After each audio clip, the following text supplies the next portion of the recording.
Imagine someone just moves right into your house. Like, just walks in off the street? Yeah, exactly. They just move in. They start mowing the lawn. Maybe they, fix a leaky pipe in the kitchen. Oh, wow. They even take the liberty of painting the living room walls. They get incredibly comfortable, feeling completely at home. But there is just one massive problem. Let me guess, their name is definitely not on the deed. Bingo.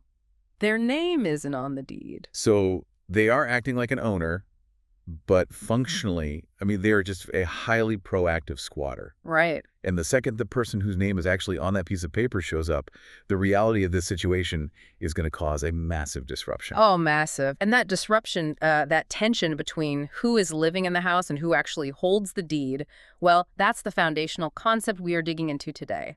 Welcome to today's deep dive. Glad to be here for this one. We are doing something highly specialized today. We are looking at a very specific set of notes taken by a guy named Jim. Good old Jim. Yeah, and these are from the 9 a.m. service at Compass Bible Church down in New Braunfels, Texas. This was from Sunday, May 10th. Right. And if you are listening to this, there is a very good chance you are gearing up for your life group meeting taking place this coming Thursday night, May 14, 2026, over at the home of Bob and Barbara Johnson. Yeah, and Jim took incredibly detailed notes on a sermon delivered by Pastor Hayden. He really did. He also included the specific application questions Pastor Hayden designed for the congregation to wrestle with. And we know your life group leaders, Jim and Vivian Turner, they are really looking forward to having everyone over on Thursday. Totally. So the goal here is to bridge the gap between sitting in the pews on Sunday and sitting in the Johnsons' living room on Thursday. Okay, let's unpack this. Let's do it. We want to make sure you have a real tactile understanding of the theological concepts Jim captured, so you can jump straight into the deep end of the conversation. Right. And looking at Jim's notes, the service didn't actually start with a heavy theological lecture. No, it didn't. It started with a very vivid physical demonstration of community. They did child dedications. Which is, it's a fascinating way to open a service that is ultimately going to be about stewardship and ownership. Yeah, think about it. You have families standing up in front of their entire community holding their children. It's powerful. And it was full stage. Reading through Jim's notes, you can see the sheer span of new life they were celebrating. It was a big group. A huge group. You had the Braupham family dedicating little Savannah, who was born back in July of 2023. Okay, yeah. Then you had a whole wave of babies born in 2025. A busy year. Seriously. The Melinda family with Eloin, born in April. The Taylor family with Georgiana Rose from July. The Mendoza family with Wesley Reed, born in October. Didn't the Belanger family have a Halloween baby? They did. The Belanger family bringing up Sailor, born right on October 31st, all the way up to the newest addition, William Valentine, who was just born this past March of 2026. Wow. Standing up there with an infant or a toddler, it is an incredibly vulnerable thing to do. But Jim's notes include a very specific theological caveat from Pastor Hayden about what was functionally happening during that time. Right. He was very clear about what it was and wasn't. Exactly. A child dedication is a commitment by the parents to raise those children in the love of the Lord. And equally, it's a commitment from the broader church community to pray for those families and help them navigate the exhausting, terrifying process of parenting. Hold on. I want to pause right there and push on this a bit. Sure. Because looking at the notes, Pastor Hayden is very explicit that this dedication does not save the child. Right. It is not related to the child's salvation. So if it doesn't actually change the spiritual status of the infant, what is the functional point? Why make a public spectacle out of it if it's not a saving ordinance? That is the perfect question, because it gets right to the psychology of parenting. Okay, how so? Well, when you have a child, your immediate biological instinct is control. You want to protect them, manage their environment, dictate their future. Oh, absolutely. Right. Total control. A public dedication is a formal, communal surrender of that illusion of control. The parents are standing there admitting, we cannot save this child. We cannot force their spiritual outcome. They are saying it out loud. Exactly. They are publicly acknowledging that while they have the profound responsibility of raising the child, they don't actually own the child. So they are stepping into the role of a caretaker rather than an owner. If we connect this to the bigger picture, they are stewarding a life that ultimately belongs to the Creator. That makes a lot of sense. They are saying, we hope and pray this environment leads to their own personal salvation later in life, but the outcome belongs to God. Right. And that psychological shift from seeing yourself as the ultimate owner to seeing yourself as a temporary steward, that is the exact mechanism Pastor Hayden uses to launch into the meat of his sermon. Which is titled, The Vineyard of the Lord, Stewardship and Sovereign Judgment. That's the one. He takes this very modern, relatable moment of parents holding toddlers and pivots to an ancient agrarian metaphor. It's quite the transition. It is. Jim's notes show Pastor Hayden comparing two distinct biblical passages about stewarding a vineyard. And Jim actually used a Bible study software called Logos to pull up some really dense historical background here. Logos is great for that kind of deep text analysis. Yeah, so he's comparing Isaiah chapter 5, verses 1 through 7, with Jesus' parable of the landowner in Matthew chapter 21. It is essential to look at these two texts side by side because Jesus is intentionally remixing the prophet Isaiah. Remixing it. How? Well, in both stories, you have a landowner who doesn't just scatter some seeds and walk away. He digs a wine press. He built a watchtower. He meticulously removes the stones. He does a lot of prep work. Exactly. And the ancient Jewish audience listening to Jesus in Matthew 21, they would have immediately recognized those specific architectural details. Because they knew Isaiah so well. Right. They would have known Jesus was talking about Israel. The vineyard is the nation of Israel. But the notes highlight a jarring shift in where the blame is placed in these two stories. Yeah, it's very different. Because in Isaiah, the prophet focuses entirely on the vineyard itself. The landowner does all this careful preparation, but the vines produce worthless, wild grapes. The creation simply fails its purpose. Right. So God removes the protective hedge and lets the vineyard get trampled. But when Jesus tells his version in Matthew, the camera angle violently shifts away from the vines. Completely away from the vines. It focuses entirely on the tenants the people hired to work the land. The focus moves from an agricultural failure to a violent insurrection. It's the difference between being frustrated at a car because the engine failed. You know, that's the Isaiah perspective. The machine just failed. Right, just a mechanical issue. Versus being furious at the mechanic you trusted who stole the car, changed the title, and then physically attacked you when you came to pick it up. That's Jesus's version. That is a wild escalation. Yeah. In Matthew, the tenants beat and kill the servants sent by the owner to collect the harvest, and eventually they murder the owner's own son. And we have to ask why. I mean, why would the tenants think murdering the son is a viable strategy? It seems so counterproductive. Right. But Jesus isn't just making up a dramatic twist. He is referencing the legal and historical reality of the ancient Near East. Okay, tell me about that. Under certain ancient land laws, if an owner died without an heir, the property could be claimed by the first person to occupy it. Wait, really? Squatters' rights, basically? Essentially, yes. The tenants saw the sun coming and made a calculated legal power grab. They thought, if we kill the heir, the inheritance will be ours. So they thought they could legally secure the deed through violence. Exactly. And in the context of the sermon, those tenants represent Israel's leaders. The servants they beat up are the historical prophets sent by God. Yes. And the son they murder is Jesus, predicting his own crucifixion right to the faces of the people plotting it. That is the historical context. But Pastor Hayden pulls out the underlying human psychology of that ancient power grab. How does he summarize it? Jim's notes summarize it as, if I remove the authority of God, all will be well. Which brings us out of ancient Israel and directly into our own living rooms. It gets personal very fast. Because if the core sin of the tenants was trying to steal the vineyard by removing the owner's authority, how does that tenant mindset show up today? I mean, nobody in Bob and Barbara's life group is actively plotting an ancient agrarian assassination. No, probably not. We don't use violence. We use the concept of mine. Mine. Yeah. Pastor Hayden moves into sermon point 2, which is about respecting God's ownership. He pulls from Romans chapter 1, verses 18 through 23. Oh, that's a famous passage. It is. This is where Paul talks about humanity worshiping the creature rather than the creator. We elevate the created thing above the one who actually made it. Exactly. And if we look at evolutionary biology and psychology, humans have a deep-seated imperative to secure resources. Survival instincts. Right. To survive, our ancestors had to establish territory and loudly declare, this food is mine, this shelter is mine. Makes sense. But Romans 1 points out that we take that biological survival instinct and mistakenly apply it to spiritual reality.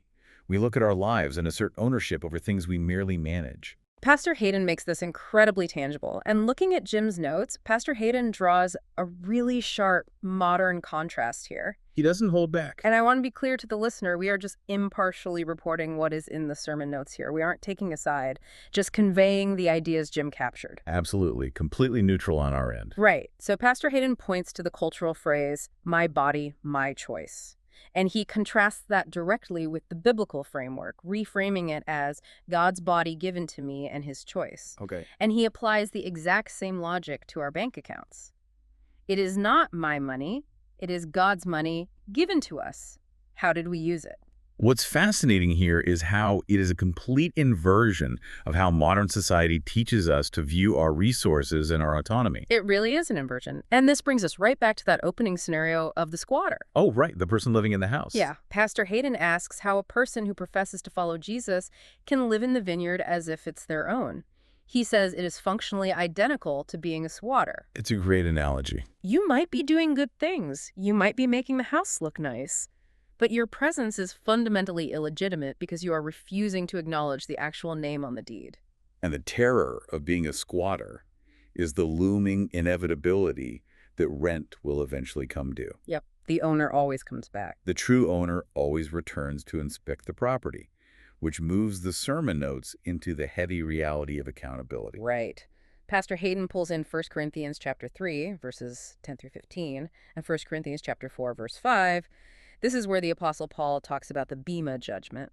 Let's break down that term Bema because it is crucial for understanding the mechanism of this judgment. Yeah, what exactly is a Bema? In ancient Greek culture, the Bema was a raised platform in the center of a city. Civic magistrates would sit there to make public announcements. Like a town square kind of thing? Kind of, but more importantly, it was the platform where Olympic judges would stand to evaluate athletes and hand out rewards after a competition. Oh, that changes the tone completely. Yeah. So Paul is intentionally using an athletic, evaluative metaphor rather than a criminal courthouse metaphor. Precisely. For a believer, the Bema seat is not about criminal condemnation for sin theology. Dictates that sin was already handled by Christ. Okay. The Bema seat is an evaluation of stewardship. Paul uses the imagery of building a house. He says every person's work will be tested by fire. Tested by fire. Right. If you built your life with gold, silver, and precious stones, meaning actions motivated by genuine stewardship and obedience, it survives the fire and you receive a reward. But if you built with wood, hay, or straw, meaning you were operating with that tenant mindset, building your own kingdom for your own glory, the fire incinerates it. Exactly. The notes point out that you yourself are still saved, but you escape as one pulling themselves through the flames. Everything you built is lost. The fire is the mechanism that exposes hidden motives. We can fool our community, We can fool our life group into thinking we are incredibly generous or pious. But the 1 Corinthians 4 passage warns against judging prematurely because when the Lord returns, the fire of his judgment will illuminate exactly what was operating in the dark corners of our hearts. And Jim captured a very stark, honestly somewhat jarring contrast from the sermon regarding this judgment. Yeah, I saw that in the notes. The notes assert that a day of judgment is coming for everyone, Christians and non-Christians alike. But Pastor Hayden notes there is a sliding scale of severity based on revelation and stewardship. Right, proportional judgment. Yeah. The notes mention that the judgment will be vastly different and far worse for a Hitler type than for a grandmother who simply lived a quiet life but never turned to Christ. That is a harsh comparison, but it illustrates a vital theological concept: proportional accountability. How does that work? Well, a person's ultimate standing is based on their response to the gospel, but the severity of their account is proportional to how they steward the life, power, and influence they were given. Okay, I see. A dictator who weaponized their existence to murder millions faces a fundamentally different accounting than a grandmother, even if neither acknowledged the owner. But the inescapable baseline is that nobody avoids the audit. Because everyone eventually runs into the cornerstone. Yes, the cornerstone. Pastor Hayden points to Psalm 118 and 1 Peter chapter 2.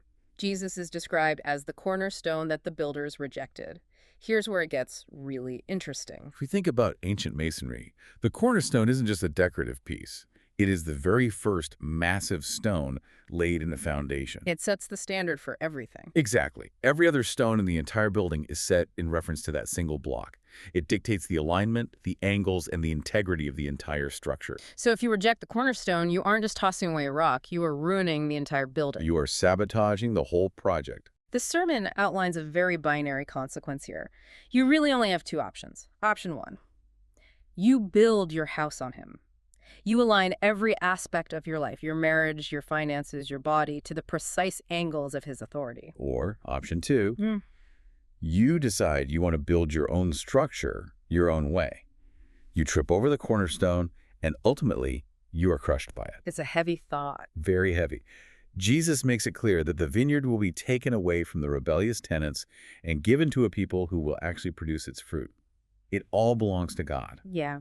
Our only logical response is to learn to live under his authority and go make disciples. Which is the exact challenge Jim and Vivian Turner are going to put in front of you on Thursday night. They're not going to let you off the hook. Nope. Pastor Hayden's application questions in the notes, they are designed to pull these massive ancient concepts out of the sky and drop them right onto your calendar. Let's look at question 2, part A. What does he ask? He asks, if Christ scheduled your Bema judgment for next week, what specific areas of your life would you be most concerned about giving an account for? Wow. That phrasing completely removes the comfort of the distant future. It forces you to look at your life as it exists right now, today. If that athletic judge is stepping onto the Bema platform next Tuesday, are you sweating over how you stewarded your marriage this past month? Right. Are you anxious about the hidden motives behind how you spent your money? What about the way you parented those kids you stood up and dedicated in front of the church? Because recognizing you are a steward is easy when you are singing in the pews on a Sunday morning. It really is. It is brutally difficult to maintain that mindset when you are looking at a frustrating bank statement on a Wednesday, or, when your toddler's having a meltdown on a Friday afternoon and that biological urge for control spikes. That is the real-world friction, and it leads to Pastor Hayden's final question. Where in your life have you been treating something as mine when it actually belongs to God? How do you actually plan on surrendering those things? The transition from squatter to steward requires active daily surrender. It's not a one-time thing. So as you prepare to walk into Bob and Barbara Johnson's house, we want to leave you with a visual to chew on. We talked about the squatter making renovations to a house they don't own. Yeah. I want you to visualize the house of your life. Every room represents a different facet of who you are. There's a room for your career, a room for your romantic relationships, a room for your private internet history, a room for your retirement accounts. The complete architecture of your existence. Now, maybe you have officially acknowledged Jesus as the cornerstone, He holds the deed. You call yourself a steward. But if you walk down the hallway of that house, is there one specific room where you have quietly changed the locks? Oof. A room where the owner is no longer allowed to enter. Maybe it's a deep-seated grudge against a family member that you refuse to let go of. Maybe it's a hidden habit. Maybe it's your political identity or a portion of your income that you absolutely refuse to let God govern. It's so easy to compartmentalize. It is. You are playing the role of the generous steward in the living room, but you are acting like a defensive, usurping tenant in that one locked room. Just hoarding that one space. What room is that for you? And more importantly, what is it going to take for you to finally slide that key across the table and let the true owner inside? That is a question worth wrestling with. Spend some time thinking about that and have an incredible life group meeting on Thursday.